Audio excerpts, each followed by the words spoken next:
எந்த ஒரு புதிய திட்டமாக இருந்தாலும் சிறிய சிறிய பிரச்சனைகள் இருக்கத்தான் செய்யும். அந்த சிறிய பிரச்சனைகளை எல்லாம் முழுவதுமாக நிறைவேற்றி இன்றைக்கு உலக அரங்கிலேயே விளையாட்டுத்துறை தமிழகம் தூக்கி பிடித்த வண்ணம் இருக்கின்றது. குறிப்பாக இந்த திட்டத்தை செயல்படுத்துவதற்கு உத்தரவு தந்த மாண்புமிகு தமிழக முதல்வர்களுக்கும் இந்த திட்டத்தை அல்லும் பகலும் பாடுபட்டு வெற்றிகரமாக நிறைவேற்றி இளைஞர்கள் மற்றும் இது போன்ற விளையாட்டில் ஆர்வம் உடையவர்களுக்கு இது ஒரு வரப்பிரசாதமாக கருதப்படுகிறது. சிறு சிறு விமர்சனங்கள் இருந்தாலும் பெரிய அளவு இதற்கு வரவேற்பு இருப்பதால் அந்த சிறு சிறு விமர்சனங்கள் புயலை அடித்து செல்லப்பட்ட காகிதங்கள் போல் மாறிவிடும்.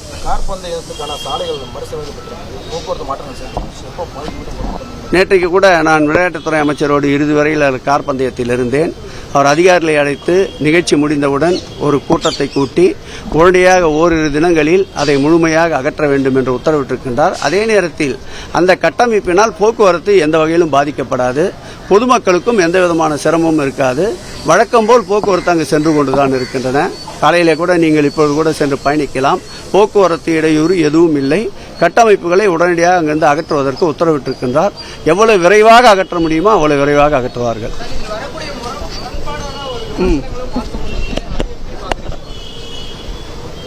முதலில் துவங்கப்பட்ட திட்டம் முரண்பாடு என்பது முரண்பாடு கருத்துடையவர்கள் சொல்லுகின்ற முரண்பாடுகள். எப்பொழுதுமே எதை செய்தாலும் குறை சொல்லுகின்றவர்கள் அவர்கள் சொல்லிக் கொண்டேதான் இருப்பார்கள். எங்களுடைய திட்டங்கள் புதிதாக இந்த ஆட்சியிலே தொடர்ந்து கொண்டுதான் இருக்கும். மீண்டும் ஒரு முறை இப்படி ஒரு நிகழ்வு நடக்கப்படுமானால் முழுமையாக எந்த விதமான சிறு சங்கடமும் இல்லாமல் 100% சிறப்போடு நடத்தப்படும். இந்த ஆட்சி ஏற்பட்ட பிறகு வடசென்னையினுடைய மக்களுடைய அடிப்படை தேவைகளை நிவர்த்தி செய்வதற்காக வடசென்னை வளர்ச்சி திட்டம் என்ற ஒன்றை மார்ச் மாதம் தங்கசாலையிலே அறிவித்து தொடங்கி வைத்தார். அதன் தொடர்ச்சியாக ஒட்டுமொத்தமாக சுமார் 5780 கோடி ரூபாய் செலவில் 225 பணிகள் மேற்கொள்ளப்படும் என்று அறிவித்து அதில் 100க்கும் மேற்பட்ட பணிகள் ஆரம்பிக்கப்பட்டிருக்கின்றன. குறிப்பாக சொல்ல வேண்டுமென்றால் அதில் சென்னை பெருநகர வளர்ச்சி குழுமம் 28 பணிகளை 685 கோடி ரூபாய் செலவில் மேற்கொண்டிருக்கின்றது. மற்ற துறைகளுக்கு சென்னை பெருநகர வளர்ச்சி குழுமத்தின் சார்பில் ஒட்டுமொத்தமாக இந்த வடசென்னை வளர்ச்சி திட்டத்தில் சுமார் 1613 கோடி ரூபாயை ஒதுக்கீடு செய்து அந்த பணிகளை துரிதப்படுத்துகின்ற நடவடிக்கையில் இறங்கியிருக்கின்றோம்.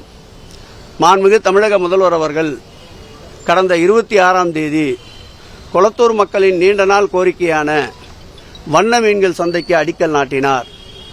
அதோடு சேர்த்து ரெட்டையேரி, புழல், அதோடு ராயபுரம் பகுதியிலே ஒரு மாநகராட்சி கூடம், திருவிக்கா நகர் பகுதியிலே சலவை கூடம் என்று ஒட்டுமொத்தமாக 113 கோடி ரூபாய் செலவில் வடசென்னை வளர்ச்சி திட்டத்திற்கு அடிக்கல் நாட்டியிருந்தார்.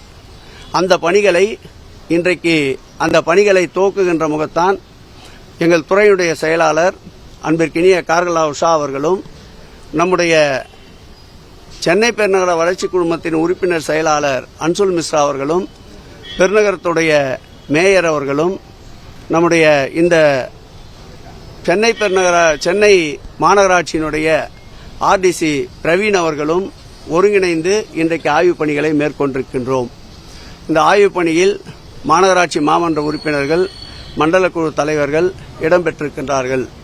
சென்னையிலே புதிதாக ஒரு கோவர்க்கிங் பிளேஸ் ஒன்றை துவங்குவதற்கு மாண்புமிகு தமிழக முதல்வர் தளபதி அவருடைய இந்த கொளத்தூர் தொகுதியிலே மாண்புமிகு தளபதி அவர்களுடைய சீரிய சிந்தையில் உருவான இந்த திட்டத்தை செயல்படுத்துவதற்குண்டான கட்டிட வடிவமைப்புகளை இன்றைக்கு பார்வையிட்டோம். அதில் படிப்பதற்கு நல்ல போதுமான சூழ்நிலை இல்லாத மாணவ செல்வங்களுக்கு படிப்பதற்குண்டான இடமும், அதேபோல் வீட்டிலே இருந்து பணியாற்றுபவர்களுக்கு போதிய வசதியின்மையின் காரணமாக அவருடைய பணியை நேர்த்தியாக செய்ய முடியாத சூழ்நிலை இருப்பவர்களுக்கு அவருடைய பணியை செய்வதற்குண்டான ஒரு தளமும் அரங்கும் உருவாக்கப்படுகின்றன. அதை இன்றைக்கு பார்வையிட்டோம். அதில் சிறு சிறு திருத்தங்களை துறையுடைய செயலாளர் மற்றவர்களும் எடுத்து கூறியிருக்கிறார்கள். அந்த குறைகளை எல்லாம் களைந்து இந்த மாத இறுதிக்குள் மாண்புமிகு தமிழக முதல்வருடைய பொற்கரங்களால் இந்த கோவர்க்கிங் பிளேஸை தொடங்கி வைக்க திட்டமிட்டிருக்கின்றோம். முதல் இடத்துல பல ஆக்கிரமிப்புகள் ஏரிக்குள்ளேயே ஆக்கிரமிப்புகள் இருந்தது. அது அகற்றுவதற்கான வழி இருக்கா? நாங்கள் பேசிட்டு இருக்கும்போது நண்பர் பக்கத்தில் தான் இருந்தீங்க, அதான் கேட்டிருக்கீங்க. அப்படி ஆக்கிரமிப்புகள் அகற்றப்படுகின்ற பட்சத்தில் அவர்களுக்கு மாற்று இடத்தை ஏற்பாடு செய்ய வேண்டும் என்று மாண்புமிகு தமிழக முதல்வர் உத்தரவிட்டிருக்கின்றார். தற்போது அந்த ஏரியை அகலப்படுத்துகின்ற வகையில் 85 குடும்பங்கள் அந்த பகுதியிலே வருகின்றார்கள். அவர்களுக்கு மாற்று இடத்தை ஏற்படுத்தி தந்து அந்த திட்டத்தை நிறைவேற்றுவதற்கு திட்டமிட்டிருக்கின்றோம்.